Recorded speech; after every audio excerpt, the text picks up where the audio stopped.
హరే కృష్ణ, అందరికీ వెల్కమ్. ఈ రోజు మనం శ్రీమద్ భాగవతం 10వ స్కందం 89వ అధ్యాయంలో మనము 18వ శ్లోకం నుంచి ఈ రోజు మనం చూడబోతున్నాం. 17 శ్లోకాలు కంప్లీట్ చేసుకున్నాం. ముఖ్యంగా మనం చూసినటువంటి ఈ 17 శ్లోకాలలో కథ ఏమిటి అని అంటే, బ్రహ్మ విష్ణు మహేశ్వరులని భృగుముని పరీక్షించుట అనేటువంటిది మనం చూసాం. ఋషులందరూ కలిసి వాళ్ళు చేస్తున్నటువంటి యజ్ఞంలో వాళ్ళకి ఒక డౌట్ వచ్చింది. ఎవరు శ్రేష్ఠుడైనటువంటి భగవానుడు, సర్వశ్రేష్ఠుడు ఎవరు, బ్రహ్మ విష్ణు మహేశ్వరులు సర్వశ్రేష్ఠుడు ఎవరు అని పరీక్షించాలి అనుకున్నప్పుడు ఆ పరీక్ష చేయడానికి భృగుముని ఎంచుకోవడం అనేటువంటిది జరిగింది. భృగుముని మొదటగా బ్రహ్మదేవుడి దగ్గరికి వెళ్ళి మనసుతోనే అపరాధం చేయడం అనేటువంటిది జరిగింది. బ్రహ్మదేవుడు భృగుమునికి తండ్రి. తండ్రిని చూసినటువంటి భృగుముని ఏ విధంగా ఆయనకి నమస్కారం తెలియచేయాలి, ఏ విధంగా వాళ్ళిద్దరి మధ్య సంభాషణ ఉండాలి అనేటువంటి దాని ప్రకారంగా భృగుముని ప్రవర్తించలేదు. బ్రహ్మదేవుడిని చూసి కూడా నమస్కారం చేయలేదు, చూసి కూడా చూడనట్లుగా ఉన్నాడు. ఇది మానసికంగా బ్రహ్మదేవుడి పట్ల భృగుముని చేసినటువంటి అపరాధం. దీనికి బ్రహ్మదేవుడికి చాలా కోపం వచ్చింది. ఎంత కోపం వచ్చినప్పటికీ బ్రహ్మదేవుడు కూడా ఒక శుద్ధ వైష్ణవుడు కాబట్టి, భగవంతుడి యొక్క భక్తుడు కాబట్టి తన కోపాన్ని కంట్రోల్ చేసుకోగలిగారు. ఆ తర్వాత భృగుముని చేసినటువంటి అపరాధాన్ని మాత్రం ఆయన అబ్జర్వ్ చేశారు. అక్కడి నుంచి భృగుముని కైలాసానికి వెళ్ళడం అనేటువంటి జరిగింది. శివుడిని కలవడం అనేటువంటిది జరిగింది. శివుడు భృగుమునికి సోదరుడు సమానుడు. ఎందుకంటే భృగుముని బ్రహ్మదేవుడి పుత్రుడే, శివుడు కూడా బ్రహ్మదేవుడి పుత్రుడే. కాబట్టి శివుడు భృగుముని సోదరుడు.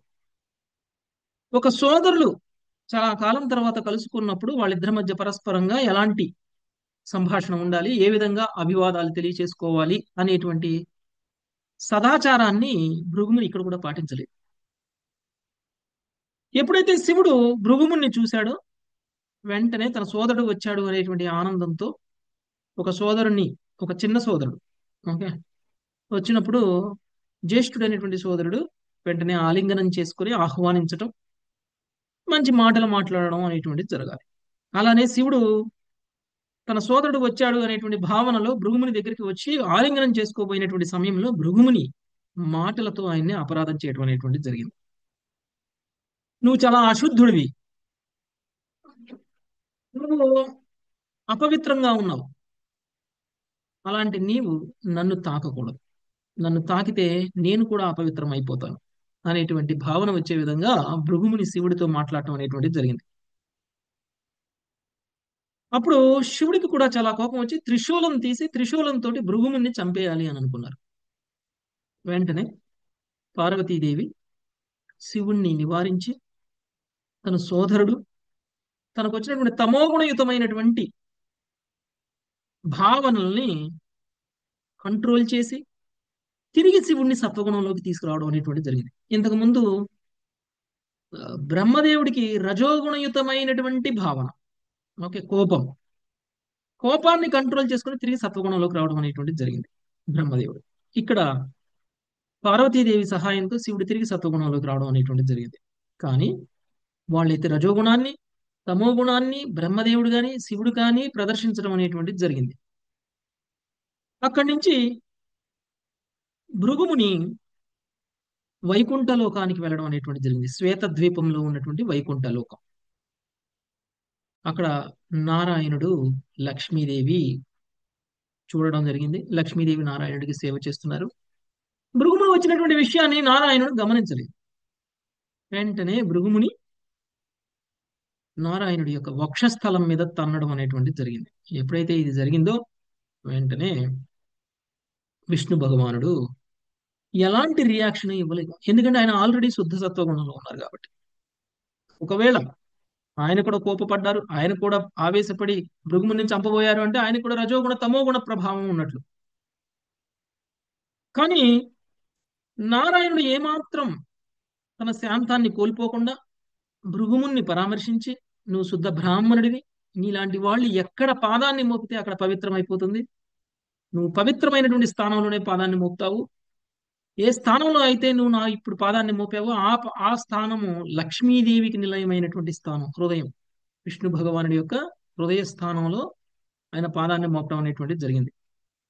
కాబట్టి నీ పాదం మోపడం వల్ల అది ఇంకా పవిత్రం అయిపోయింది. పైగా తను చేసినటువంటి కర్మకి తానికి ఎంత బాధ కలిగిందో అని విష్ణు భగవానుడు భృగుముని యొక్క పాదాలకి మసాజ్ చేస్తూ సేవ చేయటం అనేటువంటిది కూడా జరిగింది.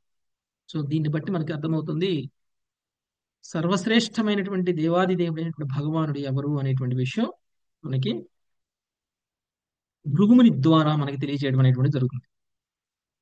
మానసికంగా, వాక్కుతో, శారీరకంగా చేసినటువంటి అపరాధాలలో శారీరకంగా చేసినటువంటి అపరాధం అన్నిటికంటే కూడా ఘోరమైనటువంటి అపరాధం. మానసిక అపరాధం కంటే వాక్కుతో చేసినటువంటి అపరాధం ఘోరమైనది.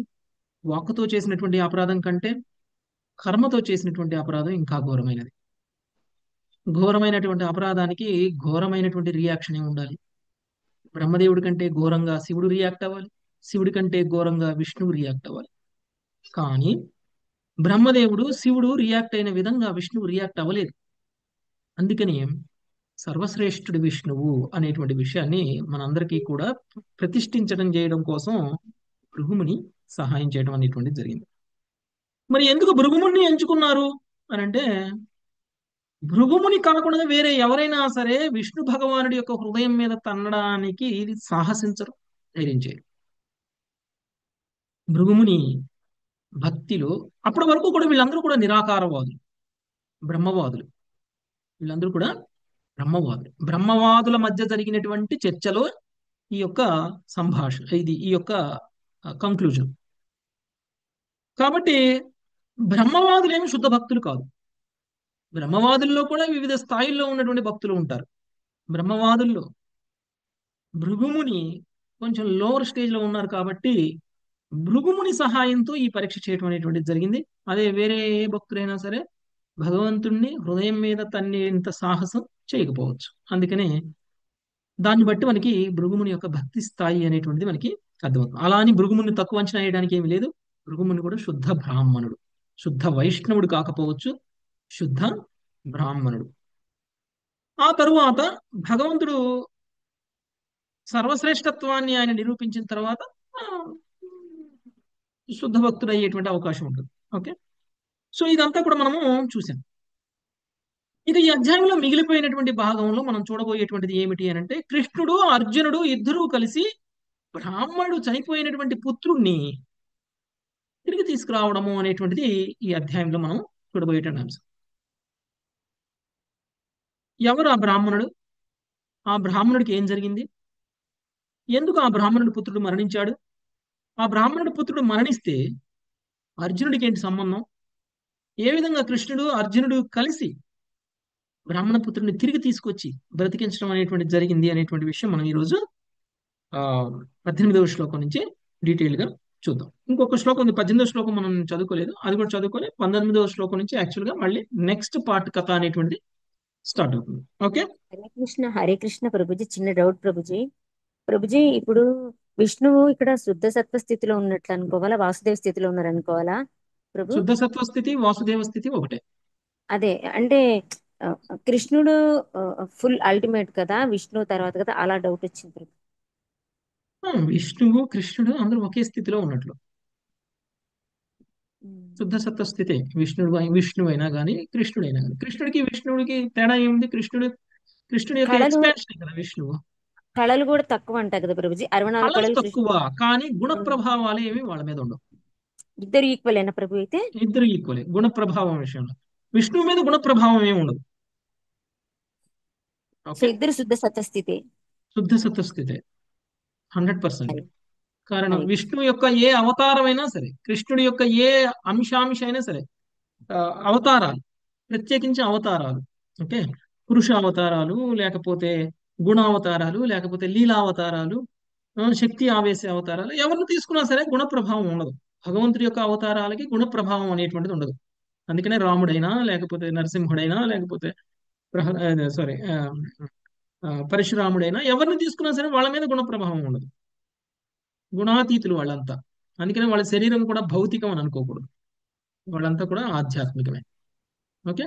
ఓకే కాకపోతే గురుజీ. కృష్ణుడు ఎంత శక్తి ఉండకపోవచ్చు, కృష్ణుడు ఉమ్, ఎంత సామర్థ్యం ఉండకపోవచ్చు, కృష్ణుడిలో ఉమ్, అంశాంశాలు అయి ఉండొచ్చు, కానీ గుణాల విషయంలో కృష్ణుడితో సమానమే. ఓకే. ఓకే గురు, okay Prabhuji. గుణాతీతులే. Yes. Next Hare Krishna. 18 Mangathayar Mataji. Hare Krishna Prabhuji, దండవత్ ప్రణామం. వివిధాకృతయస్తస్య రాక్షస అసురాసురా త్రివిధా కృతయస్తస్య రాక్షస అసురాసురాః గుణిన్యా మాయయా సృష్టా సత్వం తత్తీర్థ సాధనం. గుణిన్యా మాయయా సృష్టాః సత్వం తతీర్థ సాధనం. హరే కృష్ణ. రాక్షసులు, అసురులు, సురులు అనేది మూడు రకములకు ఆకృతులు భగవన్నాయచే సృష్టింపబడి మాయాగుణములచే బద్ధమగును. ఇవి భగవద్విస్తారములు అయినను ఈ మూడు గుణములలో జీవన సాఫల్య సాధనకు సత్వగుణమే సాధనమై ఉన్నది. ఇదే ప్రభుపాద వారి భాష్యం. దేవాది దేవుడు శ్రీకృష్ణ భగవానుడని గ్రంథములో శ్రీల ప్రభుపాదుల వాక్యాన్ని ఇచ్చిరి. నానా రకముల గుణములను కలిగిన జనులు నానా రకములుగా ఉన్నారు. తమోగుణయుతులు రాక్షసులని పిలువబడుదురు. రజోగుణయుతులు అసురులు, దానవులు. సత్వగుణయుతులు సురులు, దేవతలు. భగవంతుని నిర్దేశంలోని ఈ మూడు తరగతుల జనులు ప్రకృతి చేసి సృజింపబడింది. కానీ సత్వగుణమున్న వారికి భగవద్ధామకు చేరే అవకాశము ఎక్కువగా ఉన్నది. హరే కృష్ణ ప్రభుజీ, ధన్యవాదాలు. ఓకే. దాని కంటిన్యూషన్ లో చెప్తున్నారు, భగవంతుడి యొక్క శ్రేష్టత్వాన్ని నిరూపించిన తరువాత భగవంతుడి ఆధ్వర్యంలోనే ఉన్నటువంటి ఈ యొక్క ప్రకృతి గురించి మాట్లాడుతున్నారు, మాయ గురించి మాట్లాడుతున్నారు. ఈ మాయలో మూడు గుణాలు ఉన్నాయి. ఓకే. ఈ మూడు గుణాల కాంబినేషన్ ద్వారానే జీవులు ఇన్ని రకాలుగా ఉన్నారు. ఏ విధంగా అయితే మనం రంగులు తీసుకుంటే ప్రైమరీ కలర్స్ అంటే ప్రాథమికంగా మూడు రంగుల్ని కలిపితే అనేక రంగుల్ని తయారు చేయొచ్చు. Okay. Red green blue. Okay. Red green yellow. So ఈ విధంగా చూస్తే ఆ మూడు రంగులని కనుక మనం కలిపితే వైట్ తయారవుతుంది, బ్లాక్ తయారవుతుంది, బ్లూ తయారవుతుంది, డార్క్ షేడ్స్, పర్పుల్స్ అన్నీ వస్తాయి. అనేక రకాలైనటువంటి రంగులు వస్తాయి. అంటే ఏ రంగు ఎంత పాళ్ళల్లో కలిసింది అనేటువంటి దాని మీద కాంబినేషన్ తోటి వస్తుంది అనమాట. ఇది భగవంతుడు ఎంత గొప్పగా ఈ సృష్టిని రచించారు అనేటువంటి విషయానికి ఇది ఇంకొక నిదర్శనం. చూడండి, మీరు భగవంతుడి ద్వారా సృష్టింపబడినటువంటి సృష్టిలో ఈ మూడు గుణాల యొక్క ప్రభావాన్ని ఉంచడమే కాకుండా మనం చూస్తే ఇన్ని రకాల జీవరాశులు ఎలా వచ్చాయి? 84 లక్షల రకాల జీవరాశులు. అందులో కేవలం మానవులు 4 లక్షల రకాలు ఉన్నారు, కేవలం 4 lakhs మానవులే. ప్రభు. ఎంత? 4 లక్షలే ప్రభుజీ. 4 లక్షల ప్రభు. 4 లక్షల రకాల మానవులే ఉన్నారు. ఏంటి 4 లక్షల రకాలు? ఆడవాళ్ళు మగవాళ్ళు కదా ఉండాల్సింది, ఎన్ని రకాలే కదా అని అనుకుంటాం. చూడండి, ఒక్కొక్కరికి ఎలా సృష్టించారు చూడండి. ఇప్పుడు ఒక మనిషిని పోలిన విధంగా ఇంకొక మనిషి ఉండరు. కవల పిల్లలైనా సరే ఏదో ఒక తేడా ఉంటుంది, చిన్న తేడా అయినా ఉంటుంది, మనకు గుర్తించలేనటువంటి తేడా అయినా ఉంటుంది.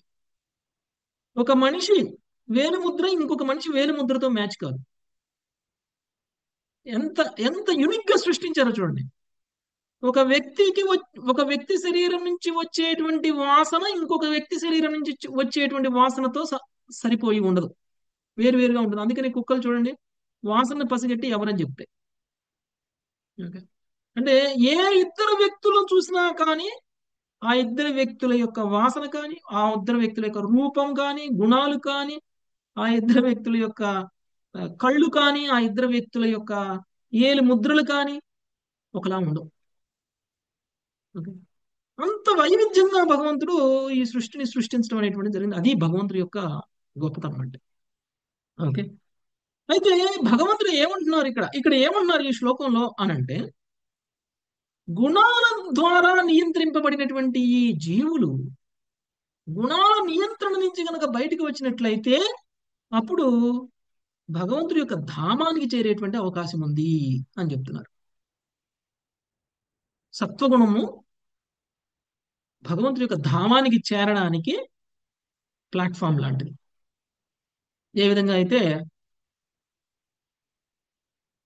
గాలిలో ఎగిరే విమానం ముందుగా రన్వే మీద ఉండాలి కదా, అలా రన్వే మీద కొంత దూరం ప్రయాణించిన తరువాత గాల్లో ఎగరగలుగుతుంది విమానం. అలా మనం కూడా ఈ భౌతిక విశ్వం నుంచి ఆధ్యాత్మిక విశ్వానికి వెళ్ళాలి అని అంటే భౌతిక విశ్వంలో మన మీద రజస్తమో గుణాల యొక్క ప్రభావం కంప్లీట్ గా జీరో అయిపోయి పూర్తిగా సత్వగుణంలోకి రావాలి. అది రన్వే. వైకుంఠ లోకానికి వెళ్ళడానికి రన్వే. ఎప్పుడైతే మనం సత్వగుణంలోకి వస్తామో అప్పుడు మనము భగవంతుడి యొక్క ధామానికి వెళ్ళగలం. అంటే సత్వగుణంలో ఉన్నటువంటి వాళ్ళందరూ కూడా దేవతలు, భగవంతుడి యొక్క భక్తులు. రజోగుణంలో ఉన్నటువంటి వాళ్ళందరూ కూడా అసురులు, తమో గుణంలో ఉన్నటువంటి వాళ్ళందరూ కూడా రాక్షసులు. సో ఇలా 3 రకాలుగా జనాలని విభజించడం అనేటువంటి జరిగింది. ఇప్పుడు మనల్ని చూస్తే మనలో ఎవరు అసురులు, ఎవరు రాక్షసులు, ఎవరు దేవతలు అంటే మనం ఏమి చెప్పలేము. ఎందుకంటే అన్ని రకాలు మనలో ఉన్నారు. కాంబినేషన్ ఉందన్నమాట మనకి. ఓకే, పూర్తిగా రాక్షసులము కాదు, పూర్తిగా అసురులము కాదు, పూర్తిగా దేవతలము కావు. అన్ని మిక్స్డ్ గా ఉన్నాం. అసురులము దేవతలము కలిసిపోయి ఉన్నాం మనం. ఉం? రోజులో 24 గంటల్లో 1 గంట 2 గంటలో దేవతల్లా ప్రవర్తిస్తాం. భాగవతం క్లాస్ జరిగేటప్పుడు, పొద్దున్నే జపం చేసేటప్పుడు, లేకపోతే గీతా మాస్టర్ క్లాస్ జరిగేటప్పుడు కొంచెం దేవతా గుణాలు వస్తాయి. ఆ తర్వాత అసుర ప్రవృత్తి, ఇంకొంచెం అసుర కోపం వస్తే ప్రవృత్తి. రాక్షస ప్రవృత్తి వచ్చేస్తుంది మనకి. Yes, ప్రభు. ఆ, ఇది మన పరిస్థితి. కానీ ఒకప్పుడు అలా పూర్తి సత్వగుణంలోనే ఉన్నటువంటి వ్యక్తులు ఉన్నారు. ఓకే, అందుకనే కలియుగంలో అసురులు దేవతలు ఒకే మనిషిలో ఉన్నారు. ద్వాపర యుగంలో అసురులు దేవతలు ఒకే కుటుంబంలో ఉన్నారు. త్రేతాయుగంలో అసురులు దేవతలు వేరు వేరు దేశాల్లో ఉన్నారు. Yes, ప్రభు. సత్వగుణంలో అసురులు దేవతలు వేరు వేరు లోకాల్లో ఉన్నారు. ఓకే, దేవతల లోకం వేరు, అసురుల లోకం వేరు. అంటే మనకు అర్థమైపోతుంది ఏ విధంగా మనం పతనం చెందుతున్నాము అనేటువంటి విషయం మనకు అర్థమవుతుంది. కాకపోతే భగవంతుడి కృప వల్ల ఇలాంటి పతనావస్థలో ఉన్నటువంటి మనకి కూడా భగవంతుడి యొక్క ధామానికి, సత్వగుణంలో లేకపోయినా భగవంతుడి యొక్క ధామానికి చేరేటువంటి అవకాశాన్ని మనకి చైతన్య మహాప్రభు కృపతో ఇచ్చారు. హరినామాన్ని కనుక మనం తీసుకున్నట్లయితే మనలో ఉన్నటువంటి అసుర గుణాలన్నింటినీ చంపేయచ్చు. ఎందుకు వచ్చారు? భగవంతుడి యొక్క అవతారం యొక్క ముఖ్య ఉద్దేశం ఏంటి? అసురులను సంహరించడం, భక్తులని రక్షించడం కదండి. Yes, ప్రభు. ఆ? Yes, ప్రభు. Yes, అంటే ప్రభు. మరి అసురులను సంహరించి భక్తులను రక్షించాలి అని అంటే మరి కలియుగంలో భక్తులే లేరు, అందరూ అసురులే. చంపేస్తే అందరినీ చంపేయాలి. ఇంక ఎవరిని భగవంతుడి యొక్క ధామానికి తీసుకెళ్ళగలరు? భక్తులు రక్షించడానికి భక్తులు మిగిలితే కదా. అంటే దేవతలు అందులో అనేవాళ్ళే లేరు కదా. మరి ఏం చేయాలి భగవంతుడు? ఇంతకు ముందు వాళ్ళ అవతారాలలో లాగా సంహరించడం కాదు చేయాల్సింది, అసుర సంహారం చేయడం కాదు, అసుర లక్షణాలను సంహరించాలి. అందుకనే భగవంతుడు మనకి చైతన్య మహాప్రభు రూపంలో అవతరించి మనందరికీ కూడా మనలో ఉన్నటువంటి అసుర లక్షణాలను చంపేస్తున్నారు. మనల్ని చంపడం కాదు, మనలో ఉన్నటువంటి అసుర లక్షణాలన్నింటినీ కూడా చంపుతున్నారు. ఎలా? హరినామం ద్వారా. హరే కృష్ణ కృష్ణ కృష్ణ హరే హరే, హరే రామ హరే రామ, రామ రామ హరే హరే. ఎవరి నోటి ద్వారా అయితే ఈ భగవంతుడి యొక్క నామ జపం అనేటువంటి జరుగుతుందో వాళ్ళల్లో అసుర లక్షణాలు పోతాయి, దేవతలుగా మారిపోతారు. దేవతలుగా మారినటువంటి వాళ్ళకి, దేవతలు అంటే ఏదో ఇతర లోకాల్లో ఉంటారని కాదు, మనలోనే దేవతలు. ఎలా అంటే ఎప్పుడైతే మనలో తమోగుణ రజోగుణ ప్రభావాన్ని తగ్గించేస్తామో అప్పుడు మనం దేవతలం అయిపోయినట్లే. దేవతలు కూడా సత్వగుణంలోనే ఉంటారు, మనం కూడా సత్వగుణంలోనే ఉంటాం. సో సత్వగుణం అనేటువంటిది బేర్ మినిమం రిక్వైర్మెంట్, వీసా లాగా అనమాట. మీరు అమెరికా వెళ్ళాలంటే మీకు వీసా ఉండాలి కదా. అలా సత్వగుణంలో ఉంటే మనము భగవంతుడి యొక్క ధామానికి వెళ్ళగలుగుతాం. దానికోసమే మన యొక్క ఆహారపు అలవాట్లు, వ్యవహారం, మన సాధన, ఇవన్నీ కూడా.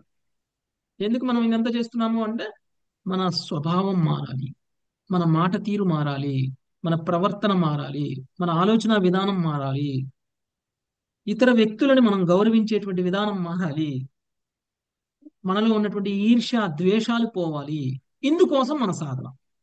నేను బాగా సాధన చేస్తున్నానండి కానీ నా మాటలో మార్పు లేదు, నా ప్రవర్తనలో మార్పు లేదు, అలానే ఉంది అని అంటే మన సాధన ఏమో మనల్ని ఉద్ధరించదు. ఓకే, మనము పూర్తి చైతన్యంతో ప్రయత్నం చేయాలి. ఇది నాలో ఉన్న లోపం, నేను ఈ లోపం నుంచి బయటపడాలి. మనలో ఉన్నటువంటి లోపాలను మనం తెలుసుకోకుండా మనము మనల్ని మార్చుకోలేము కదా. ఇది తప్పు అని తెలిసినప్పుడే కదా. మనం చాలా మంది ఎవరైనా సరే తప్పుని ఎత్తి చూపించినప్పుడు మనము, నువ్వు చూపించేవాడివా నాకు ఎత్తు, నేను చేసిందే కరెక్ట్ అనేటువంటి భావంలో ఉంటాం మనం. ఎవరైనా సరే, ఎవరినైనా సరే, ఎవరి తప్పులైనా సరే మనం ఎంచుతాం, కానీ మన తప్పులు ఎవరైనా ఎంచితే మనం తట్టుకోలేము, మనం అంగీకరించం కూడా. ఓకే, చిన్న చిన్న విషయాలు, కుటుంబ సభ్యులైనా సరే, ఇందులో ఉప్పు తక్కువైందంటే పర్లేదు ఎత్తి, నువ్వు బాగానే ఉంది, మేము తినంగా, మాకు బాగానే ఉందిగా, నీకెందుకు బాగోదు అంటాం. అంగీకరించం మనం, మన తప్పును మనం అంగీకరించం. ఓకే, ఎప్పుడైతే మనం మన తప్పును అంగీకరిస్తామో అప్పుడు మనం మారతాం, మారే ప్రయత్నం చేస్తాం. అందుకనే భక్తులు ఇతరుల నుంచి కేవలం విమర్శలను మాత్రమే వినాలి, పొగడ్తలను వినకూడదు. కానీ అభక్తులు ఉల్టా చేస్తారు, ఇతరుల నుంచి కేవలం పొగడ్తలనే వింటారు, విమర్శలను వినరు. విమర్శలను స్వీకరించినటువంటి వాళ్ళు భక్తిలో పురోగమించగలరు, విమర్శలను స్వీకరించలేనటువంటి వాళ్ళు భక్తిలో పురోగమించలేరు. వాళ్ళు అలా అంటున్నారు అంటే నాలో ఏదో లోపం ఉండబట్టే అంటున్నారు. ఏమిటి ఆ లోపం, నేను ఎలా సరి చేసుకోవాలి అనేటువంటి ఒక స్వభావాన్ని కనుక మనం కనుక అలవాటు చేసుకోగలిగితే మనం సత్వగుణంలో ప్రయాణం చేస్తున్నాము అని అర్థం. మన ప్రయాణం సత్వగుణం వైపుకి వెళ్తుంది. అందుకనే మనం చూడండి, ఎందుకు మనం ఎల్లిపాయ తినము, ఎందుకు తమో గుణయుతమైనటువంటి రజోగుణయుతమైనటువంటి ఆహార పదార్థాలు తినము అని అంటే, మన స్వభావాన్ని మార్చడం కోసం. మీరు అందరూ అనొచ్చు, ఏమైందండి భక్తిని చేస్తున్నాం కదా తింటే ఏమైంది అని అనొచ్చు. మనలో ఎలాంటి స్వభావం ఉందో ఆ స్వభావాన్ని రెట్టింపు చేస్తుంది ఎల్లిపాయ. ఆరోగ్యపరంగా శారీరకంగా మంచిదేనేమో, కానీ ఆధ్యాత్మికంగా మంచిది కాదు. అందుకనే మనం రజోగుణయుతమైనటువంటి పదార్థాలని అవాయిడ్ చేస్తాం. తమో గుణం నుంచి రజోగుణం నుంచి మనం బయటపడడమే మన భక్తి సాధన యొక్క లక్ష్యం కదా. మీరు ఆ ఇలాంటి ఆహార పదార్థాలు చిన్నప్పటి నుంచి తింటూ ఉన్నాం కాబట్టి మనలో కొన్ని గుణాలు అలా పెరిగిపోయి ఉన్నాయి. ఓకే, తమో గుణ రజోగుణం అనేటువంటిది పెరిగిపోయింది. అందుకనే మనం చిన్న చిన్న వాటికి కూడా రియాక్ట్ అవుతాం. చిన్న చిన్న వాటికి కూడా రియాక్ట్ అవుతాం. నేను 4-5 సంవత్సరాల నుంచి నేను మానేశానండి, అయినా సరే నేను ఇంకా రియాక్ట్ అవుతున్నాను అనే వాళ్ళు కూడా ఉంటారు. పుట్టినప్పటి నుంచి తిన్నది 4 సంవత్సరాలు మానేస్తే పోతుందా? మనము కొన్ని ఆచార వ్యవహారాలని మనము మన రక్తంలోకి తీసుకున్నాం. మనం అది రక్తాన్ని శుద్ధి చేయాలి. ఓకే, సో అది 3 సంవత్సరాలు 4 సంవత్సరాల్లో మానేస్తే పోదు. భక్తిలో స్టార్టింగ్ స్టేజ్ లో ఉన్నప్పుడు ఉన్న విధంగా అడ్వాన్స్డ్ స్టేజ్ లోకి వెళ్ళిన తర్వాత మారిపోతాం మనం. చాలా మార్పులు వస్తాయి, ఇంకా ఇంకా మారాలి, ఇంకా ఇంకా మారాలి. ఇప్పటికీ కూడా కోపం వస్తూనే ఉంటుంది, బాధ కలుగుతూనే ఉంటుంది, రియాక్ట్ అవుతూనే ఉంటాం. దాన్ని కూడా మనం చేయాలి. ఇప్పుడు చూడండి, బ్రహ్మదేవుడు చూడండి, ఆ, బ్రహ్మదేవుడిని అవమానించాడు భృగుముని, కోపమైతే వచ్చింది, కానీ కోపాన్ని వ్యక్తం చేయలేదు. అదొక స్టేజ్. ఆ స్టేజ్కి వెళ్ళడం కూడా చాలా అడ్వాన్స్డ్ స్టేజ్ భక్తి. భక్తిలో మనం ఎప్పుడైతే అడ్వాన్స్ స్టేజ్లోకి వెళ్తామో వచ్చిన కోపాన్ని ముఖం మీద చూపియం, వచ్చిన కోపాన్ని బయట పెట్టాం. కోపమే రాకుండా ఉండే స్టేజ్కి వెళ్ళడం వేరు, కోపం వచ్చినా ఆ కోపాన్ని బయట పెట్టకుండా ఉండడం వేరు. అదొక స్టేజ్. ఒక్కొక్క స్టేజ్ వెళ్ళాలి. బ్రహ్మదేవుడి స్థాయికి వెళ్ళడం అనేటువంటిది చాలా కష్టం. శివుడు అయితే వ్యక్తం కూడా చేశాడు, కానీ బ్రహ్మదేవుడు వ్యక్తం కూడా చేయలేదు. ఓకే, సో అంటే మనం ఎప్పుడైతే ఈ సత్వగుణ స్థితికి, అంటే ఇప్పుడు ఈ సత్వగుణంలో ఉన్న వాళ్ళకి మళ్ళీ రజోగుణ ప్రభావం రాదా అంటే వస్తుంది, కానీ దాన్ని మనము అణిచివేసేస్తాం. ఓకే, మన యొక్క కాన్షియస్ గా అయ్యో ఇది తప్పు అని మనకి లోపల నుంచి పలుకుతుంది, పరమాత్మ పలుకుతాడు, ఇలా ప్రవర్తించకూడదు అని పలుకుతాడు, అప్పుడు మనం లాగిపోతుంది. ఓకే, సో ఈ విధంగా భగవంతుడి యొక్క ధామానికి చేరడం కోసం మన యొక్క సాధన అనేటువంటిది మనల్ని ముందు సత్వగుణంలో ఉంచడానికి ఉపయోగపడేలా ఉండాలి. మన సాధన యొక్క లక్ష్యం ఏంటండి? సత్వగుణంలోకి రావాలి ఫస్ట్. ఓకే, సత్వగుణంలోకి రావాలి అనేటువంటిది మనందరం పూర్తి చైతన్యంతో యాక్సెప్ట్ చేయాలి. యాక్సెప్ట్ చేసినప్పుడు మనం దానికోసం ప్రయత్నం చేస్తాం.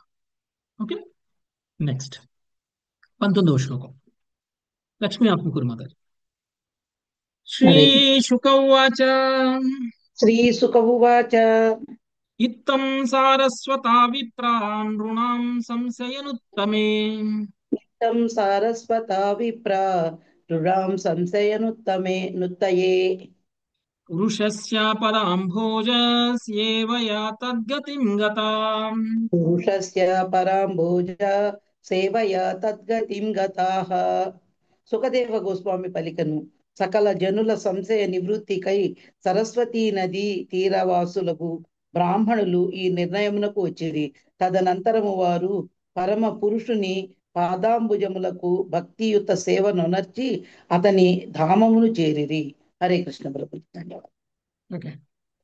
సకల జనుల సంశయ నివృత్తికై సరస్వతీ నదీ తీరవాసులకు బ్రాహ్మణులు ఈ నిర్ణయమునకు వచ్చిరి. తదనంతరం వారు పరమపురుషుని పాదాంభుజములకు భక్తియుత సేవను మార్చి అతని ధామమును చేరిరి. అంటే అందరూ శుద్ధ భక్తులయ్యారు. ఓకే. మనకి ఏం చెప్పారు? భగవద్గీత 10వ అధ్యాయం 8వ శ్లోకంలో ఏం చెప్పారు? ఉం?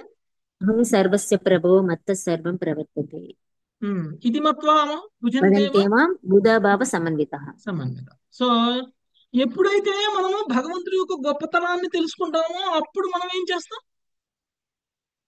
ఆయన్ని కీర్తిస్తాం ప్రభు, ఆయనకి స్తుతిస్తాం. భక్తులం అవుతాం, ఆయనకి సేవ చేస్తాం. భగవంతుడి యొక్క గొప్పతనం తెలుసండి, కానీ నేను నాలానే ఉంటాను, నేనే గొప్పవాడిగా నేను భావిస్తాను అని అంటే ఎప్పుడు మనం అంటారు. ఇంకొకరిని రెస్పెక్ట్ చేస్తాం? అవతల వాళ్ళు మనకంటే గొప్పవాళ్ళు అన్నప్పుడు మనం రెస్పెక్ట్ చేస్తాం. మనకంటే ఉన్నతమైనటువంటి వాళ్ళకి మనం రెస్పెక్ట్ చేస్తాం. మనందరికంటే ఉన్నతమైనటువంటి వాడు భగవానుడు. భగవానుడు ఉన్నతుడు అనేటువంటి విషయం తెలుసుకున్నటువంటి మనము మన ప్రవర్తన భగవంతుడి ముందు మారిపోవాలి. మిగిలిన ఎవరి ముందు ఎలా ఉన్నా పక్కన పెట్టండి.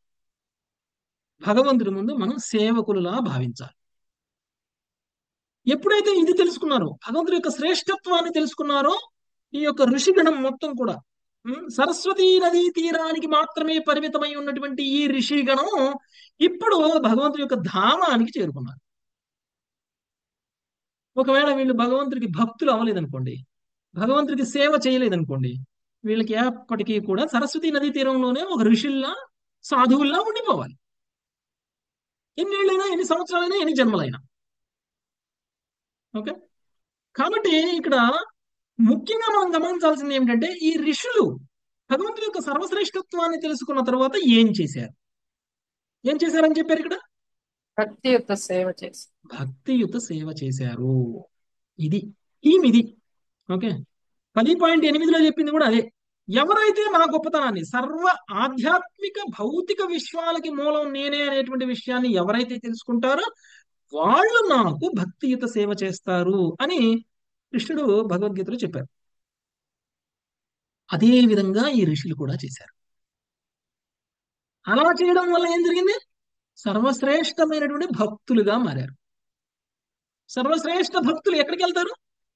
భగవంతుడి యొక్క కృష్ణధామానికి ధామానికి వెళ్తారు. ఓకే. సో అది ఇక్కడ జరిగింది. భక్తియుత సేవలు చేసి వాళ్ళు కూడా ధామానికి చేరగలిగారు. ఓకే. నెక్స్ట్ 20వ శ్లోకం ప్రమీల మాతాజీ. హరే కృష్ణ ప్రభు. శ్రీ శూత ఉవాచ శ్రీ సూత ఉవాచ ఇత్యేతన్మునితన యాస్య పద్మగంధాం ఇత్యేతన్మునితనయాస్య పద్మగంధ పీయూషం భవ భయభిత్పరస్య పుంసః పీయూషం భవ భయభిత్పరస్య పుంసః శుశ్లోకం శ్రవణపుటై పితభ్యభీక్షణం సుశ్లోకం శ్రవణపుటైః పిబధ్యభీక్షణం పాంధోధ్వభ్రమణా పరిశ్రమం జహాతి. పాందోద్భ్రమణ పరిశ్రమం జహాతి. శ్రీ సూత గోస్వామి పలికెను, ఈ విధముగా వ్యాసదేవుని తనయుడగు సుఖదేవ గోస్వామి ముఖపద్మము నుండి ఈ సుగంధమయ అమృతము ప్రవహించెను. పరమపురుషుని ఈ అద్భుతము కీర్తనము సంసార భయమును నశింపజేయును. ఈ అమృతమును తన కర్ణపుటల ద్వారా నిరంతరము పానము చేసేది బాటసారికి సంసార మార్గమును చెరించుటచే కలిగడి శ్రమ తొలగిపోగలదు. భాష్యము. శ్రీల సుఖదేవ గోస్వామి కావించినట్టు ఈ వర్ణనము రెండు విధములుగా అత్యంత విలువైనది. ఆధ్యాత్మిక బలహీనతచే బాధపడినట్టి వారలకు ఇది భవరోగమును నయము చేసేది ప్రభావశీలమైన ఔషధము. శరణాగతులైన వైష్ణవులకు ఇది శ్రీ సుకుని అనుభూతులతో సుగంధితమైనట్టి రుచికరమగు బలవర్ధక పానీయము. హరే కృష్ణ ప్రభుజీ, దండోత్ ప్రణామం. ఇప్పుడు మనం అంతా విన్నాం కదా ఈ కథ ఏంటిది? భృగుముని యొక్క పరీక్ష, సర్వశ్రేష్ఠుడు ఎవరు త్రిమూర్తులలో అనేటువంటి తెలుసుకునేటువంటి ఈ కథ ఎవరు చెప్పారు? శుకదేవ గోస్వామి చెప్పారు. ఎవరికి చెప్పారు? పరీక్ష మహారాజుకి చెప్పారు. ఎవరైతే చెప్తారో ఆ చెప్పినటువంటి వ్యక్తి శుద్ధ భక్తుడు. శుద్ధ భక్తుడి ముఖతో వచ్చినటువంటి మాటను గనక ఎవరైతే పానం చేస్తారు, అంటే ఇది ఒక అమృత ధారలాగా సుఖదేవ గోస్వామి నోటి నుంచి వస్తుంటే అమృతాన్ని ఎవరు పానం చేస్తున్నారు? పరీక్ష మహారాజు పానం చేస్తున్నారు. ఎలా పానం చేస్తున్నారు? చెమల ద్వారా పానం చేస్తున్నారు, నోటి ద్వారా కాదు. అమృతాన్ని నోటి ద్వారా తాగాలి కదా. సో ఆయన అమృతాన్ని ఇస్తుంటే ఈయన చెమల ద్వారా తాగుతున్నారు. దానివల్ల ఏం జరుగుతుందంట? కర్ణ పుటల ద్వారా నిరంతరము పానము చేసేటువంటి బాటసారికి సంసార మార్గంలో చరించేటువంటి కలిగేటువంటి శ్రమ తొలగిపోతుంది. అంటే భౌతిక బంధనాల నుంచి బయటపడతాం. ఈ యొక్క బద్ధ జీవన స్థితి నుంచి బయటపడిపోతాం. జైలు జీవితం నుంచి మనకు ఒక్కసారిగా విముక్తి అనేటువంటిది లభిస్తుంది. ఇది జైలు జీవితం. ఓకే, కొంతమంది ఏసీ జైల్లో ఉన్నారు, కొంతమంది నాన్ ఏసీ జైల్లో ఉన్నారు, కానీ అందరం జైల్లోనే ఉన్నాం. కొంతమంది బంగారపు సంఖ్యలు, కొంతమందికి వెండి సంఖ్యలు, కొంతమందికి ఇనప సంఖ్యలు ఉన్నాయి, కానీ అందరికీ సంఖ్యలు ఉన్నాయి. సంఖ్యలు వదిలిపోతాయి ఎప్పుడైతే మనం శ్రవణం కీర్తనం యొక్క ప్రభావం ఇది. అందుకనే ఇదేందో ఎంతసేపు వింటారు, ఎంతసేపు చదువుతారు అని అంటారు. ఓకే, కానీ మనం పొందేటువంటి లాభం ఏదైతే ఉందో, శ్రవణం కీర్తనం ద్వారా మనం పొందేటువంటి లాభం ఏమైతే ఉందో అది తెలియని వాళ్ళు అలా మాట్లాడతారు. మనం వింటూ వింటూ ఉంటే వినేదాని మీద రుచి పెరుగుతుంది, చదువుతూ చదువుతూ ఉంటే చదివేదాని మీద రుచి పెరుగుతుంది. ఇప్పుడు మనం ఒక 5 రోజులు క్లాస్ ఆపేసుకుంటే మనందరికి ఏమనిపించింది?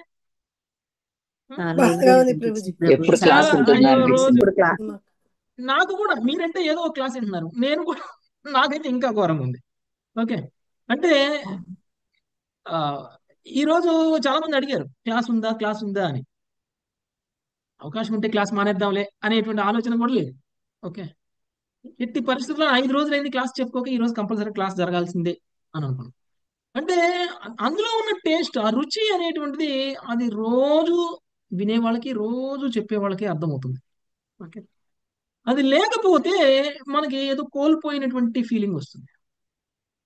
ఇంకొకటి, మనల్ని అందరినీ కూడా శుద్ధ సత్వగుణం వైపు, సత్వగుణం వైపు, అట్లీస్ట్ శుద్ధ సత్వగుణం పక్కన పెట్టండి, కనీసం మనల్ని అందరినీ కూడా సత్వగుణంలో ఉంచగలిగినటువంటి ఈ యొక్క ఔషధం ఏంటి అంటే ఈ గంట సేపు భాగవత పఠనం, భాగవత శ్రవణం. ఓకే, సో ఈ భాగవత శ్రవణం కూడా లేకపోతే మనం ఏం చేస్తాం ఈ టైంలో? రజోగుణంలో తమో గుణంలో ఉంటాం.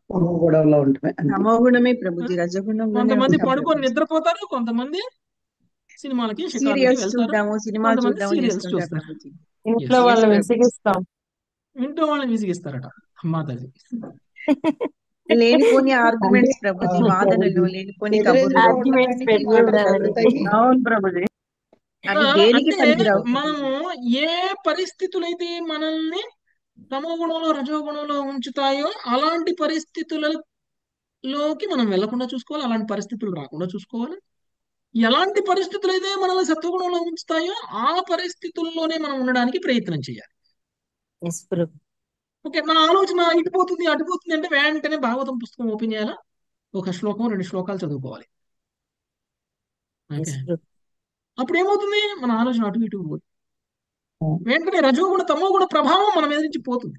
ఇది మనం ఈ విధంగా మనం రజోగుణ తమోగుణ ప్రభావం తగ్గించుకోవాలి. మనం కలియుగంలో ఎస్పెషల్లీ ఈ భౌతిక లోకంలో ఉన్నటువంటి మనము, పైగా కలియుగంలో ఉన్నటువంటి మన మీద మాయ ప్రభావం చాలా ఎక్కువగా ఉంటుంది ఇంతకు ముందు యుగాల కంటే కూడా. అలాంటి మాయ మీద యుద్ధం మనకి ఆయుధం ఏంటండి?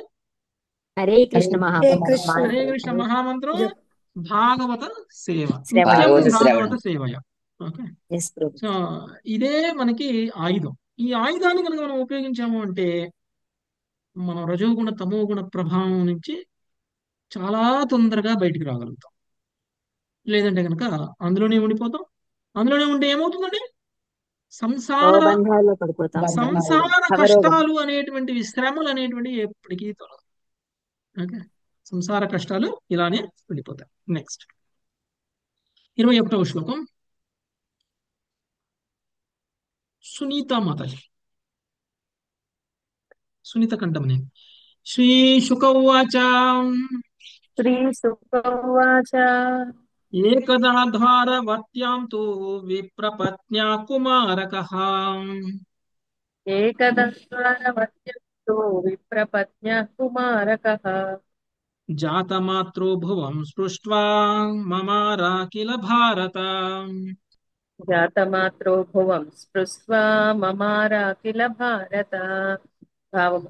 సుఖదేవ గోస్వామి పలికెను, ఓ భరతవంశీయుడా, పరీక్షిన్ మహారాజా, ఒకమారు ద్వారకయందు ఒక బ్రాహ్మణ పత్నికి పుత్రుడు జన్మించెను. కాని ఆ శిశువు పుట్టిన క్షణములోనే మరణించెను. భాష్యము. ఈ అధ్యాయం నందు విష్ణువే దేవదేవుడని కీర్తించబడినాడు. ఇక ఇప్పుడు సుఖదేవ గోస్వామి శ్రీకృష్ణుని అసమానముకు దివ్య గుణములను తెలిపేడి వేరొక లీలను వర్ణించుచు అతనిని దేవదేవుడని చెప్పుకోవచున్నాడు. హరికృష్ణ ప్రభుజీ, ధన్యవాదాలు. సో ఇప్పటి వరకు మనం విష్ణువు దేవాది దేవుడు అనేటువంటి విషయాన్ని చూసాం కదా. విష్ణువు యొక్క సర్వశ్రేష్టత్వాన్ని మనం చూసాం. ఇప్పుడు మాతాజీకి వచ్చింది, మరి విష్ణువు కంటే కృష్ణుడు కదండి సర్వశ్రేష్ఠుడు, మీరు విష్ణువు సర్వశ్రేష్ఠుడు అంటున్నారు అంటే విష్ణువు కృష్ణుడితో సమానమా అనేటువంటి డౌట్ వచ్చింది మనందరికీ కదా. అంటే విష్ణువుకి కృష్ణుడికి మధ్య ఉన్నటువంటి తేడాను కూడా మనం అర్థం చేసుకోవాలి. అందుకనే ఇంకొక కథ చెప్పడం మొదలుపెట్టారు సుఖదేవ గోస్వామి. ఏదైతే సుఖదేవ గోస్వామి పరీక్షణ్ మహారాజుకి వివరిస్తున్నారో అదే వివరణని సూత గోస్వామి సౌనక ఋషులకి కూడా తెలియజేస్తున్నారు.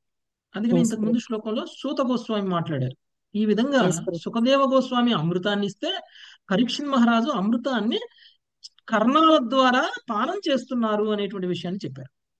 ఓకే, అయితే ఇప్పుడు కృష్ణుడు ఏ విధంగా గొప్పవాడు అనేటువంటి విషయాన్ని కూడా మనకి తెలియాలి అని సుఖదేవ గోస్వామి ఇంకా కంటిన్యూ చేస్తున్నారు.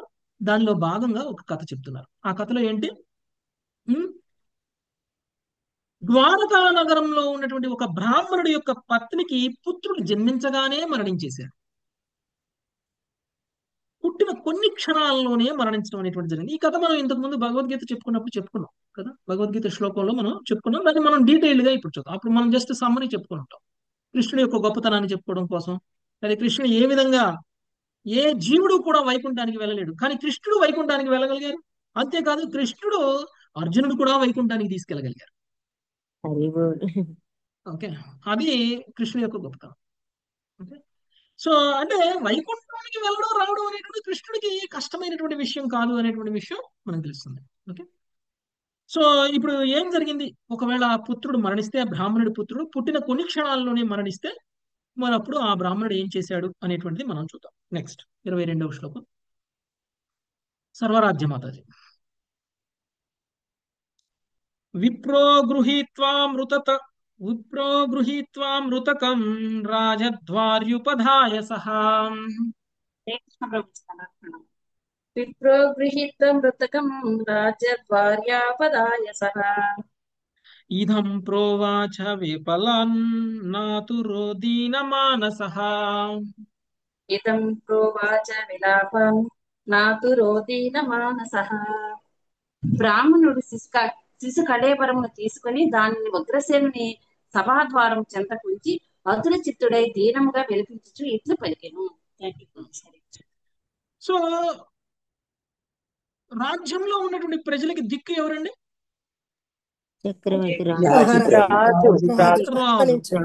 ప్రజలకి ఏ కష్టం వచ్చినా కానీ రాజు చూసుకునేవాడు. రాజు అందుకనే దేవుడితో సమానం. దేవుడి యొక్క ప్రతినిధి, భగవంతుడి యొక్క ప్రతినిధి రాజు. ప్రజలకి కష్టం వచ్చింది, ఈ బ్రాహ్మణుడికి కష్టం వచ్చింది. బ్రాహ్మణుడు తన పుత్రుడిని కోల్పోయాడు, పుట్టగానే కోల్పోయాడు. కనీసంగా కొన్ని క్షణాలు కూడా ఆయన బ్రతకలేదు, కొన్ని క్షణాల లోపులోనే ఆయన చనిపోయాడు. ఇది చాలా కష్టం. మరి ఈ కష్టాన్ని ఎవరికి చెప్పుకోవాలి? ఉగ్రసేనుడికి చెప్పుకోవడానికి ద్వారకా నగరానికి వెళ్ళాడు. ఓకే, ఉగ్రసేనుడికి ఉగ్రసేనుడే కదండి ద్వారకా రాజు. ఎవరండి? కుమారుని ఉగ్రసేనుడు. ఉగ్రసేనుడు ఉగ్రసేనుడు సభాద్వారం దగ్గర ఉంచి దీనంగా విలపిస్తూ మాట్లాడుతున్నాడు బ్రాహ్మణుడు. ఓకే, 23వ శ్లోకం. సుఖోమల మాతాజీ. బ్రహ్మద్విషశరధియో లుబ్ధస్య విషమాత్మనః బ్రహ్మద్విషశరధియో లుబ్ధస్య విషయాత్మనః క్షత్రబంధో కర్మదోపాత్ పంచత్వం మే గతోర్భకః. క్షత్రబంధో కర్మదోషాత్ పంచత్వమే గతోర్భకః. బ్రాహ్మణుడు పలికెను, కపటి లోభి బ్రాహ్మణ దేశి విషయలోలుడైన ఈ అయోగ్య పాలకుడు ఏదో కర్మదోష కారణముగా నా పుత్రుని మరణమునకు కారణమైనాడు. ప్రపద్ వారి భాష్యము. తన పుత్రుని మరణమునకు కారణమయ్యేది దేనిని తాను చేయలేదని ఊహించిన బ్రాహ్మణుడు ఉగ్రసేను నిందించుట ఉచితమని తలచెను. రాజ్యంలో జరిగేది మంచి చెడు రెండింటికి వైదిక సాంఘిక విధానంలో రాజే కారణుడిగా భావింపబడేవాడు. ప్రజాస్వామ్యంలో నేను ఒక సమూహమునకు లేదా కార్యమునకు బాధ్యత వహించే కార్యనిర్వాహకుడు కార్యఫలతమునకు తానే బాధ్యతను సహింపాలి గాని నేటి కాలంలో సర్వసాధారణమైనట్లు తన కింది ఉద్యోగులపైనో లేదా తన పై వారిపైనో నిందను మోపరాదు. హరే కృష్ణ. ఇప్పుడు ఎలా ఉంటుంది అని అంటే, మనం మనం అందరం ఆఫీసుల్లో పనిచేసే వాళ్ళు ఉన్నారు, లేకపోతే ఇంట్లో పనులు చేసుకునే వాళ్ళు, లేకపోతే పదవుల్లో ఉన్నటువంటి వాళ్ళు, ఒక పొలిటికల్ గా ఉన్నటువంటి వాళ్ళు ఉంటారు. ఎప్పుడైతే ఏదైనా ఒక తప్పు జరిగింది అనుకోండి, తప్పు జరిగినప్పుడు ఏం చేస్తాం? బాధ్యత ఎవరు తీసుకోవాలి? మనం చేస్తే మనమే తీసుకోవాలి ప్రభు. యజమాని తీసుకోవాలి. ఇప్పుడు మన ఇంట్లో జరిగినటువంటి తప్పుకి ఇంటి పెద్ద బాధ్యత తీసుకోవాలి. గ్రామంలో జరిగినటువంటి తప్పుకి గ్రామ పెద్ద బాధ్యత తీసుకోవాలి. జిల్లాలో జరిగినటువంటి తప్పుకి జిల్లా అధికారి బాధ్యత తీసుకోవాలి. రాష్ట్రంలో ఏదైనా సరే, ఎక్కడైనా సరే ఏదైనా తప్పు జరిగితే రాష్ట్ర పెద్ద ఎవరున్నారో ఆయన బాధ్యత తీసుకోవాలి. ఓకే, కానీ బాధ్యత తీసుకునే విషయంలో మనం ఏం చేస్తాము? మన కింద వాళ్ళ మీదకి తూసేస్తాం. నా వల్ల కాదు, నేనేం లేదు, నేనైతే సరిగ్గా ఇన్స్ట్రక్షన్స్ ఇచ్చాను, వాడు సరిగ్గా చేయలేదు. ఓకే, ప్రతి క్షణం ప్రతి నిమిషం వాడిని నేను ఎక్కడ మానిటర్ చేస్తాను. వాడు చేయాల్సిన పని వాడు సక్రమంగా చేయాలి, వాడు సక్రమంగా చేయలేదు కాబట్టి నేను వాడిని నిందిస్తాను, వాడే కారణం అని అంటాం. కానీ ఎవరు కూడా వాళ్ళ మీదకి తీసుకోరు. ఎవరైతే యజమాను తన సేవకుడు చేసినటువంటి తప్పుకు కూడా బాధ్యతను స్వీకరించాలి. ఓకే, ఒక ఉదాహరణకి ఒక పేపర్లో ఒక తప్పుగా ప్రింట్ చేశారనుకోండి, ప్రింటింగ్ ప్రెస్ లో పనిచేసేటువంటి ఒక లేబరు పొరపాటున ఒకటి తప్పుగా ప్రింట్ చేశాడు. పేపర్ రిలీజ్ అయిపోయింది, అందరూ చదివారు న్యూస్, అందులో అంత తప్పులు రాసింది. ఎవరిని నిందిస్తారు? పేపర్ యజమాని నిందిస్తారు. పేపర్ యజమాని నాకేం సంబంధం లేదు, నా దగ్గర పనిచేసే లేబర్ పనిచేశాడు అలా అని అంటే చూసుకోవాల్సింది నువ్వు కదా. ఆయన పైన ఉన్న వాళ్ళు చూసుకోవాలి. ఆయన పైన ఉన్న వాళ్ళు, ఆ పైన ఉన్న వాళ్ళు చూసుకొని చేయాలి, చూసుకొని పేపర్ని రిలీజ్ చేయాలి. అలానే ఈ రాజ్యంలో ఎవరికి ఏ కష్టం వచ్చినా, ఎవరికి ఏ బాధ కలిగినా దానికి బాధ్యత వహించాల్సినటువంటిది రాజు.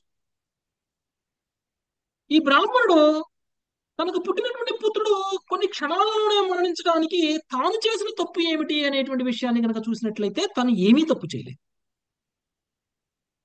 మరి నాకెందుకు ఇలాంటి శిక్ష? ఎందుకు నాకు ఇలా జరగకుండా ఎవరు ఆపగలరు?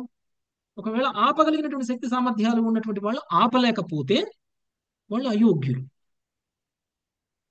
రాజు రక్షణలో ఉన్నటువంటి నేను, నాకు జరిగినటువంటి ఈ అన్యాయానికి రాజే బాధ్యత వహించాలి అని ఉగ్రసేనుడి దగ్గరికి వచ్చి ఉగ్రసేనుని నిందిస్తున్నాడు ఈ బ్రాహ్మణుడు. నేనే తప్పు చేయలేదు, నాకు అన్యాయం జరుగుతుంది. నా పుత్రుడు పుట్టిన మరుక్షణమే చనిపోయాడు. అంటే ఎందుకు అంటే ఇప్పుడు కొన్నిసార్లు పుట్టుకలు, ఇప్పుడు ప్రభుత్వాలు సరైన విధంగా పాలన చేయకపోతే గర్భస్థ శిశువులు చనిపోతారు. చనిపోయినప్పుడు వాళ్ళు ఏం చేస్తారు? ప్రభుత్వాలు కొన్ని నిర్ణయాలు తీసుకుంటారు. ఇగో గర్భస్థ స్త్రీ, గర్భధారణ జరిగినటువంటి స్త్రీలకి ఇలాంటి వ్యాక్సిన్ వేయండి, లేకపోతే ఇలాంటి వ్యాక్సినేషన్ క్యాంప్ ఫ్రీగా కూడా వేస్తారు. వ్యాక్సినేషన్ ఎందుకు వేస్తారు? అది వాళ్ళ బాధ్యత. ప్రభుత్వం బాధ్యత ప్రజలందరూ కూడా ఆరోగ్యంగా ఉండడం. ప్రజల ఆరోగ్యం అనేటువంటిది ప్రభుత్వానికి బిజినెస్ కాదు. ప్రజల ఆరోగ్యంతో ప్రభుత్వం బిజినెస్ చేయకూడదు. ప్రజల ఆరోగ్యము అనేటువంటిది ప్రభుత్వం యొక్క బాధ్యత. ఎవరైనా సరే పుట్టగానే మరణిస్తున్నారు అంటే అలా మరణించకుండా నెక్స్ట్ టైం జరిగినప్పుడు, నెక్స్ట్ టైం పుట్టినప్పుడు మరణించకుండా ఉండడం కోసం ఎలాంటి జాగ్రత్తలు తీసుకోవాలి అనేటువంటిది ప్రభుత్వం నిర్ణయించాలి. Proper medicines, proper vaccinations, proper వాతావరణం, ఇవన్నీ కూడా వాళ్ళు కల్పించాలి. ఓకే, అందుకనే మన ప్రభుత్వాలు కూడా ఇలాంటి ఇన్సూరెన్స్ పాలసీస్ అని, లేకపోతే మెడిసిన్స్ అని, జనరల్ మెడిసిన్స్ అని, వ్యాక్సినేషన్స్ అని ఇవన్నీ చేస్తున్నాయి. ఒకప్పుడు పోలియో ఉండేది. ఓకే, పోలియో ఉండేది కదా, ఇప్పుడు పోలియో లేదు. ఎందుకు లేదు? అంతకంటే ప్రభుత్వం మంచిది మంచి ప్రభుత్వాలు కొన్ని సంవత్సరాల పాటు ఆ ప్రతి శిశువుకి పోలియో వ్యాక్సిన్ వేశారు. ఇప్పుడు వేయట్లేదు పిల్లలకి పోలియో వ్యాక్సిన్ కదా. ఒకప్పుడు కలరా ఉండేది, ఇప్పుడు లేదు. అంటే పోలియో వ్యాక్సిన్ ఇలాంటివన్నీ అప్పటి నుంచి వ్యాక్సిన్లు వేస్తూ వేస్తూ రావడం వల్ల దాన్ని నివారించగలిగారు, పూర్తిగా నివారించారు. ఇప్పుడు పోలియో అనేటువంటిది లేదు. ఒకప్పుడు జనరేషన్ లో ఉండేది పోలియో, మనకంటే ముందు మా జనరేషన్ వరకు ఉందేమో, ఇప్పుడు జనరేషన్ లో లేదు. మా పిల్లలకు కూడా మేము వేయించాం పోలియో డ్రాప్స్. ఇప్పుడు టీబీ పుట్టిన కూడా వాళ్ళకి తగ్గిపోయింది ప్రభుజీ. ఇప్పుడు పుట్టిన వాళ్ళకి వేయట్లేదు. ఎందుకంటే ఆ పోలియో అనేటువంటి దాన్ని 100% నివారించేసేసారు. ఇంకా అవసరం లేదు భవిష్యత్తులో. మళ్ళీ వేరే ఎక్కడ వేరే వస్తుంది? వ్యాక్సిన్లు వస్తున్నాయి, ఆ? వేరే వేరే వ్యాక్సిన్లు అంతకంటే పెద్ద వేస్తున్నారు. వేరే వేరే వేస్తున్నారు. అంతకంటే పెద్ద ఇస్తున్నాయి ప్రభుజీ తర్వాత. వస్తున్నాయేమో, కానీ ఉదాహరణకు చెప్తున్నాను, ఒక పోలియో అనేటువంటిది ఒకప్పుడు ఉండేది, ఇప్పుడు అది లేదు. ఎందుకు లేదు అంటే ప్రభుత్వం బాధ్యతగా తీసుకుని ప్రభుత్వం దాన్ని నివారించేసింది. ఈ ప్రజల ఆరోగ్యం అనేటువంటిది, ప్రజల రక్షణ అనేటువంటిది ప్రభుత్వం బాధ్యత అనేటువంటిది మనం ఇక్కడ అర్థం చేసుకోవాలి. అందుకనే ఇప్పుడు బ్రాహ్మణుడికి జరిగినటువంటి అన్యాయానికి బాధ్యత కూడా రాజే వహించాలి అని బ్రాహ్మణుడు రాజును నిందిస్తున్నాడు. ఓకే, అంటే కర్మ కాబట్టి సిద్ధాంతం లోభి తీసుకోలేదా బ్రాహ్మణ ప్రభుజీ ఇక్కడ? హ్మ్?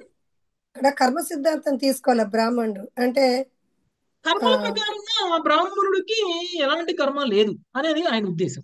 అది నిజమో కాదు పిల్లవాడికి తర్వాత సంగతి. నేను అలా అదేలే. అనుకున్నాను. అది కానీ ఒక విధంగా చెప్పాలంటే ప్రభుజీ పుట్టగానే మరణించేసరికి ఆ అక్కడ నేచర్ లో ఏమైనా పిల్లవాడికి మార్పులు ఆయుష్ ఉన్నాయా, ఏమైనా లేదంటారు. చేంజెస్ వల్ల అని కూడా కర్మ కూడా అనిపించవచ్చు. ఉంటుంది మాతాజీ, కర్మ కూడా లేకుండా ఏమి ఉండదు. అది కానీ ఉంటుంది. దానికి ముందు మనం ఏం చేస్తాం, దానికి బాధ్యులు ఎవరో ఒకళ్ళు చేస్తాం. రెండు అనిపిస్తున్నాయి ప్రభుజీ, 50-50 అనిపిస్తుంది. రెండు. అందుకని ఈ బ్రాహ్మణుడు ఏమన్నాడు, కపటి లోభి బ్రాహ్మణ ద్వేషి విషయలోలుడు అయినటువంటి ఈ అయోగ్య పాలకుడు ఏదో దోషకర్మ కారణంగా నా పుత్రుడి మరణముకు కారణమయ్యాడు. నేను కాదు కారణం, నువ్వు కారణం అని అంటున్నాడు రాజుని బ్రాహ్మణుడు. ఓకే, నువ్వు నీ విలాసాలలో మునిగి తేలుతున్నావు, ప్రజలు ఎలాంటి కష్టాలకు లోనవుతున్నారో నీకు తెలియట్లేదు. అందుకని మాకు ఈ కష్టాలు అని ఆయన అంటున్నాడు. నీ దోషం కారణంగా మేము అనుభవిస్తున్నాము అని చెప్తాడు. నెక్స్ట్ 24వ శ్లోకం.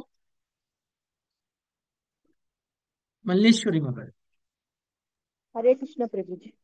హింసా విహారం నృపతిం దుశ్శీలమజితేంద్రియం హింసా విహారం నృపతిం దుశ్శీలమజితేంద్రియం ప్రజా భజంత్య సీదంతి దరిద్రా నిత్య దుఃఖితాం.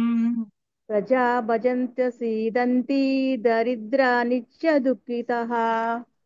దుశ్శీలుడు హింసాయందు ఆనందమును పొందువాడు, ఇంద్రియ నిగ్రహము లేనివాడునగు ఈ రాజుని సేవించుడు ప్రజలు దారిద్ర్యమును నిరంతర దుఃఖమును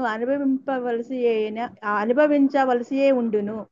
హరే కృష్ణ ప్రభు. రాజు ధన్యవాదాలు. కనుక ఒకవేళ ధర్మాన్ని గనక పాటించకపోతే, రాజు గనక దుర్వ్యసనాలు ఉన్నట్లయితే, రాజు పతనం చెందినటువంటి వ్యక్తి అయినట్లయితే, ప్రజలందరూ దాని యొక్క ప్రభావాన్ని, ఫలితాలని అనుభవించాల్సి ఉంటుంది కదా. అందుకనే కదా ధర్మ సంస్థాపన కోసం శ్రీకృష్ణ భగవానుడు అవతరించి ఏం చేశారు? దుష్ట శిక్షణ శిష్ట రక్షణ, దుష్ట శిక్షణ సరైనటువంటి రాజును నియమించారు. ఓకే, అర్హత ఉన్నటువంటి రాజును నియమించారు. దుష్ట శిక్షణ ఓకే. ఓకే, పాలకుడు ఎవరు ఉండాలి అని ఆయన అనుకున్నారు? నేనే పాలించాలి అని అనుకున్నారా కృష్ణుడు? ధర్మరాజు ధర్మరాజు పాలించాలి. ఎందుకు ధర్మరాజు పాలించాలి అని అనుకున్నారు? ధర్మరాజు పాలిస్తే ఆయన అర్హుడు, ఆయన ప్రజల రక్షణ చాలా జాగ్రత్తగా చూడగలరు, ఆయన భగవంతుడి యొక్క ప్రతినిధిగా పాలించగలడు అనేటువంటిది అదే ధర్మస్థాపన అంటే. ధర్మ సంస్థాపన అంటే పాలకులు సరైన వాళ్ళు ఉంటే ధర్మ సంస్థాపన జరిగినట్టే. పాలించే వాళ్ళు నీతి నిజాయితీ ఉంటే ప్రజల్లో కూడా నీతి నిజాయితీ వస్తుంది. పాలించే వాళ్ళు నీతి నిజాయితీ లేకపోతే ప్రజలు కూడా అవినీతి పరులుగా మారిపోతారు. ఓకే, పాలకులు ప్రోత్సహిస్తుంటారు అవినీతి చేసేటువంటి వాళ్ళని. పర్వాలేదు, నువ్వేం కావాలో అది చేసుకో, నీకేం కాకుండా నేను చూసుకుంటాను అని పాలకుడు అన్నారనుకోండి, ఇంకా ప్రజలు రెచ్చిపోరండి. ఖచ్చితంగా నాకు పర్సెంట్ ఇయ్యి, మిగిలింది నువ్వు చూసుకో అని అన్నారనుకోండి, ఇంకేముంది, మొత్తం విధ్వంసమే. ప్రజలందరూ కూడా పతనం చెందుతారు, పాలకుడు పతనం కారణమే. అది ఒకవేళ పాలకుడు ఎవరైనా సరే తప్పు చేస్తే తాట తీస్తా అన్నాడు అనుకోండి, అప్పుడు ఏం చేస్తారు? పద్ధతిగా ఉంటారు. తప్పు చేసిన ఇప్పుడు వాళ్ళని జరుగుతుంది అదే. శిక్షించాలి, తప్పు చేయని వాళ్ళని రక్షించాలి. ఇది ప్రభుత్వం యొక్క బాధ్యత. ఇప్పుడు అదే కాబట్టి దుస్థితిలో ఉన్నాం మనం. జరిగేది అదే కదా ప్రభుజీ ఇండియాలో. ప్రభుత్వాలే తప్పు చేస్తూ ఉంటే ప్రజలు ఇంకా ఎక్కువ దుఃఖాలను అనుభవిస్తారు. దాని ఫలితం మొత్తం కూడా ప్రజల మీదనే పడుతుంది. ఇప్పుడు ప్రజలలో భాగమైనటువంటి ఈ బ్రాహ్మణుడికి పట్టినటువంటి దుస్థితికి కారణం పాలకులు ఆమ్, బాధ్యతారాహిత్యమే కారణం. వాళ్ళకు ఉన్నటువంటి దుర్వ్యసనాలు, వాళ్ళు చేసేటువంటి హింసా ప్రవృత్తి, వాళ్ళకు ఉన్నటువంటి దుర్గుణాల కారణంగా ప్రజలందరూ కూడా ఇలాంటి బాధలను పడుతున్నారు అనేటువంటిది ఆయన యొక్క మాట. ప్రభుజీ బ్రాహ్మణుడి కానీ మాట. వాస్తవంగా ఉగ్రసేనుడు మంచి పరిపాలన చేస్తున్నాడు కదా ప్రభుజీ. మంచివాడే మంచివాడే, కానీ బ్రాహ్మణుడు ఏం చేస్తున్నాడు? నిస్సహాయ స్థితిలో రాజుని అడుగుతున్నాడు, నువ్వే రక్షించు, నా పుత్రుని నాకు తీసుకొచ్చి ఇవ్వు అని. ఓకే ఓకే ఇది కూడా కృష్ణుడు ఇలా అర్జునుడికి తిడుతున్నాడు ప్రభుజీ, నేను ఫస్ట్ టైం చూస్తున్నా. అంతలా ఆ? తిట్టేస్తుండ ఆయన, అంతలా బాగానే తిట్టేస్తున్నారు ఆయన. ప్రభుజీ ఒకళ్ళు యాక్చువల్గా ఇంకో ఆయన నిస్సహాయత ఆయన మీద నెపం వేసినట్టుగా అనిపిస్తుంది ప్రభుజీ ఒక అంతే పక్కన. తిట్టేస్తున్నాడు బాగా. కృష్ణుడి యొక్క మహిమ, ఇది కూడా కృష్ణుడి యొక్క అంతా లీల. అదే లీల, ఓకే లీల. లీల అది. అంతే. ఎందుకంటే సాధారణంగా కర్మబంధనం అనే చెప్తాం కదా, ఏదైనా ఇలాంటి ఇక్కడ నాకు జరిగినప్పుడు. మజా రాలేదు, కానీ బ్రాహ్మణుడు ఈయన ఆ, తిడుతుంటే మజా వస్తుందా?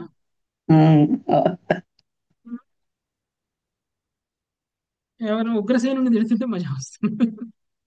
నెక్స్ట్ 25 శిరీష మాతాజీ. బ్రాహ్మణ్ణి ఏదైనా తిడితే ప్రభుజీ అది నిజమైతే అంట కదా ప్రభుజీ. బ్రాహ్మణుడు వాళ్ళు బాగా సాధన చేసి ఉన్నారనుకోండి, వాళ్ళు ఏం మాట మాట్లాడితే అది నిజమవుతుంది. నిజమైంది అంటారు. ఓకే, శిరీష మాతాజీ. ఏవం ద్వితీయం విప్రర్షి తృతీయం స్వేవమేవ చ ఏవం ద్వితీయం విప్రర్షే తృతీయం త్వేవమేవ చ విసృజ్య సానృపధ్వారీ తాం గదాం సమగాయతాం విసృజ్యాస ఉపద్వారీ తాం తాథాం సమఘాయత. ఆ బ్రాహ్మణునికి రెండవ సంతానము మూడవ సంతానముతో కూడా అదే కష్టము సంప్రాప్తించను. ప్రతిసారి అతడు మృతపుత్రుని రాజద్వారము చెంత పడవేసి అదే దుఃఖగాథను పలకసాగాను. హరే కృష్ణ. బ్రాహ్మణుడికి రెండవ సంతానము మూడవ సంతానంతో కూడా అదే కష్టము సంప్రాప్తించు. ప్రతిసారి అతడు మృతపుత్రుని రాజద్వారం చెంత పడేసి అదే దుఃఖగాథను పలకసాగి. ఇది ఒక్కసారి జరగల పాపం ఆయనకి. అప్పుడు వచ్చాడు, చనిపోయినటువంటి శవాన్ని తీసుకొచ్చి రాజద్వారం దగ్గర పెట్టాడు, రాజుని తిట్టేశాడు, వెళ్ళిపోయాడు. మళ్ళీ రెండవ సంతానం కలిగింది, రెండవ సంతానం కూడా అలానే కొన్ని క్షణాల్లో మరణించింది. మళ్ళీ రెండవ సంతానాన్ని కూడా తీసుకెళ్లి రాజద్వారం దగ్గర పెట్టారు, మళ్ళీ రాజుని తిట్టేశారు. మళ్ళీ మూడవ సంతానం కలిగింది, మళ్ళీ మూడవ సంతానం కలిగినప్పుడు కూడా మళ్ళీ అలానే కొన్ని క్షణాల్లో మరణించడం జరిగింది. మళ్ళీ రాజద్వారం దగ్గరికి తీసుకెళ్లారు, మళ్ళీ రాజుని తిట్టడం జరిగింది. కింద కూడా ఏం లేదా ప్రయోజనం? సో ఈ విధంగా ఎంతమంది సంతానం కలిగితే అంతమంది సంతానాన్ని ఆయన ఆ విధంగా బ్రాహ్మణుడు కోల్పోతూ ఉన్నారు. ఓకే, కోల్పోతూ రాజు నియమించడం ప్రభుజీ అనేటువంటిది ఎక్కువ మందికి అలా జరిగితేనే కదా మెజారిటీ చూస్తారు కదా. ఒక్కళ్ళకి జరిగితే రాజుని తప్పు జరుగుతుందేమో, పట్టడం కానీ అనేది ఒకళ్ళని శాంపుల్ గా తీసుకొని చెప్తున్నారు ఇక్కడ. అదే. మనకు తెలియదు, కానీ ఇక్కడ ఎవరి తప్పు ఎవరి ఒప్పు అని కాదు. ఇక్కడ రాజు నిందిస్తున్నంత మాత్రం రాజు కారకుడు అని కాదు, కానీ తన తప్పు కాకపోయినా కానీ రాజు ఏ విధంగా బాధ్యత వహిస్తారు దానికి అనేటువంటిది ఇంపార్టెంట్ ఇక్కడ. ఓకే. ఇప్పుడు నా తప్పు కాదా అనేది కాదు ప్రశ్న. నా మీద ఆధారపడినటువంటి వ్యక్తికి నా బాధ్యతగా నేనేం చేయాలి?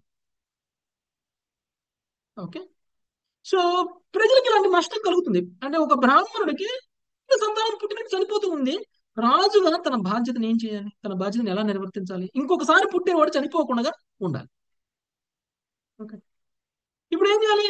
ఈసారి సంతానం పుడితే చనిపోకుండా నేను కాపలా కాస్తాను, యమధర్మరాజుని లోపలికి రానియకుండా నేను కాపలా కాస్తాను, ఎట్టి పరిస్థితుల్లో నీ పుత్రుడు బ్రతికే ఉంటాడు అని గనక వాగ్దానం చేయగలిగితే రాజు రక్షణ ఇచ్చినట్టే కదా.